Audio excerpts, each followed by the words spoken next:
रव्यामध्ये आमरस घालून तर बघा चवीला भन्नाट लागणारा लहान मुलांच्या आवडीचा पदार्थ करून बघणार आहोत। तर व्हिडिओमध्येही कुठेही स्किप न करता शेवटपर्यंत बघा। माझं नाव करिश्मा माने, मानेच रेसिपीमध्ये आपल्या सर्वांचं स्वागत तर आहे। इथे मी बारीक वाटी रवा घेतला आहे। अगदी 0 नंबरचा रवा असतो तो इथे घेतला आहे।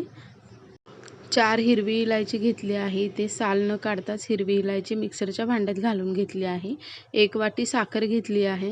मिक्सरमध्ये बारीक अशी पिठी साखर दळून घ्यायची आहे। तर इथे मी आंबरस करण्यासाठी 4 आंब्याचा रस तयार करून घेणार आहोत। तर त्यावरची सगळी साल काढून घ्यायची आहे। तर बघा आंबा अतिशय सुंदर आहे। तर हा झाडावरचा आंबा आहे आणि फार मस्त असा आंब्याचा वास येत आहे। तर यातील आपला छान गर आपण काढून घेणार आहोत। तर इथे 1 वाटी आंब्याचा इथे गर निघाला आहे।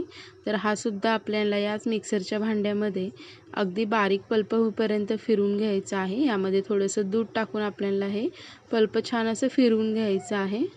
तर इथे 1 वाटी रव्यासाठी इथे साधारण 40 ग्रॅम दूध पावडर घेतली आहे आणि इथे आपण साखर घालून घेणार आहोत। जी आपण मिक्सरला दळून घेतलेली साखर होती ती साखर इथे घालून घेणार आहोत। आंबा हा गोड असल्यामुळे इथे मी थोडंसं साखरेचं प्रमाण आहे ते कमी केलं आहे।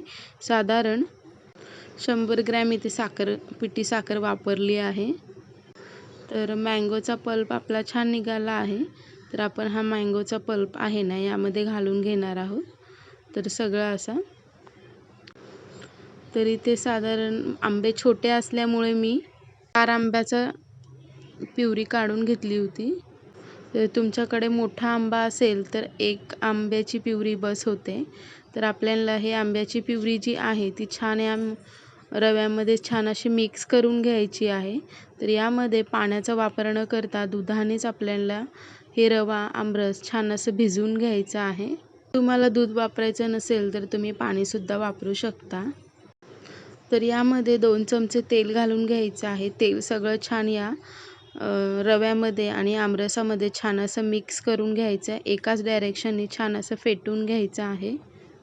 आता हे जे मिश्रण आहे ते थोडंसं पातळ वाटत आहे पण अर्ध्या तासासाठी आपल्याला हे मिश्रण छान असं भिजत घालून ठेवायचं आहे। तर झाकण लावून आपण हे मिश्रण भिजत घालून ठेवणार आहोत। कुकरचं भांडं घ्यायचं आहे। कुकरच्या भांड्याने तेलाला छान असं ग्रीस करून घ्यायचं आहे। तर अर्ध्या तासाने बघा रव्याने आपलं दूध छान शोषून घेतलं आहे। अगदी थिक असं इथे हे बॅटर तयार झालं आहे। तर इथे एक इनोचं पॅकेट घ्यायचं आहे आणि हे पूर्ण इनोचं पॅकेट यामध्ये घालून घ्यायचं आहे।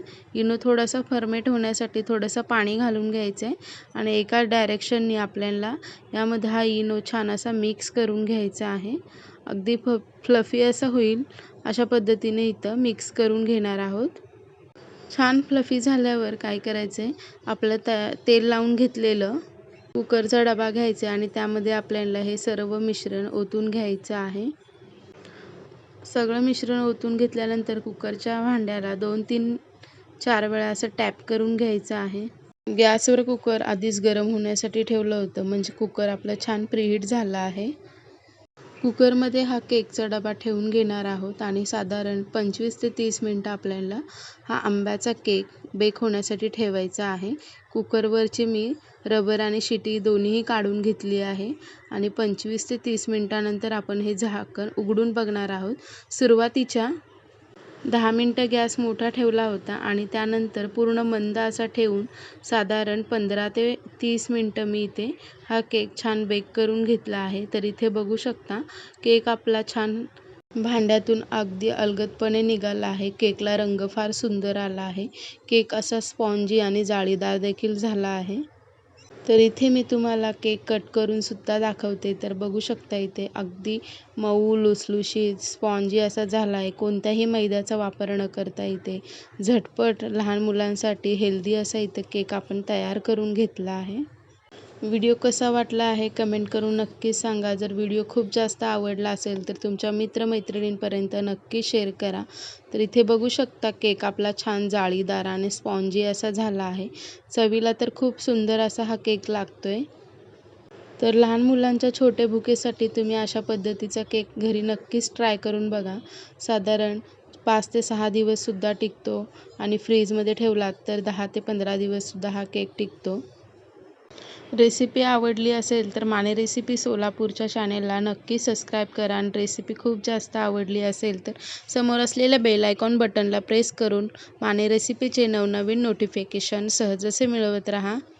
तर तुम्ही देखील अशा पद्धतीची रेसिपी घरी नक्कीच ट्राय करा.